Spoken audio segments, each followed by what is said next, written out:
There was a time that Valve had established itself as a premier game developer. They had Half-Life, Counter-Strike, and back then the highly anticipated Half-Life 2 on the horizon. But something was brewing behind the scenes, something that will fundamentally alter the landscape of PC gaming forever. Steam. Many people remember Steam as the digital storefront it is today, but its origins are far more humble and frankly a bit clunky. So this is the story of Steam. The year was 2002. Valve was facing a problem common to many game developers at the time. Passionate distributed games for updates for their games, especially Counter-Strike, was a logistical nightmare. Imagine trying to get millions of players globally to download huge patch files from various third-party mirrors, often leading to broken installations, servers inconsistencies, and a mountain of customer support tickets. It was inefficient, costly, and frankly frustrating for everyone involved. Remember, in the early days of the now modern internet wasn't as feasible as it is today.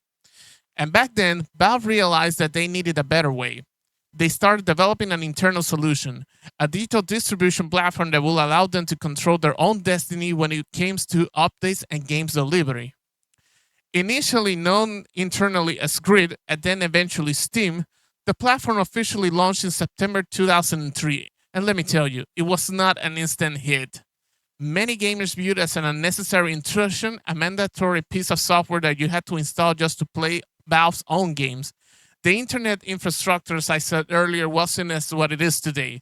Download speed were quite slower, and the idea of always online authentication for single player games was met with significant resistance. Early versions of Steam were notoriously buggy, prone to crashes, and had a clunky user interface. It was a raw launch, to say the least. However, Valve had a long-term vision. They mandated that Half-Life 2, when it launched in November 2004, after years of anticipation, would require Steam to play. This was the turning point. Love it or hate it, if you wanted to play one of the most hyped games for the decades, you had to use it on Steam. The sheer gravitational pull of Half-Life 2 forced millions of players onto the platform. And once they were there, Valve started adding features and refining the experience.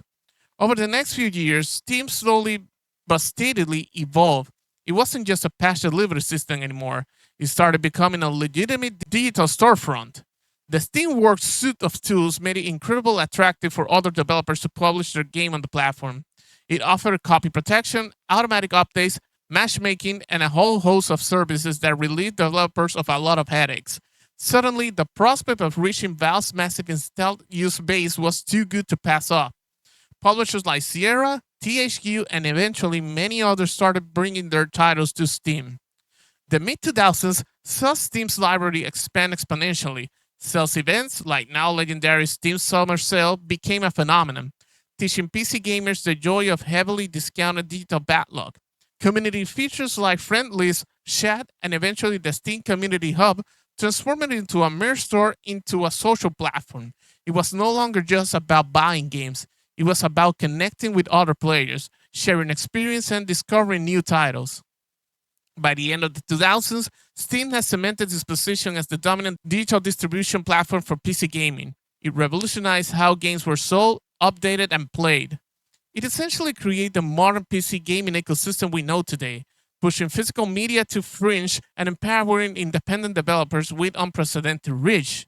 Gabe Newell's initial vision for an efficient update system has blossomed into a multi-billion-dollar empire, proving that sometimes even clocking beginning can lead to world-changing innovation.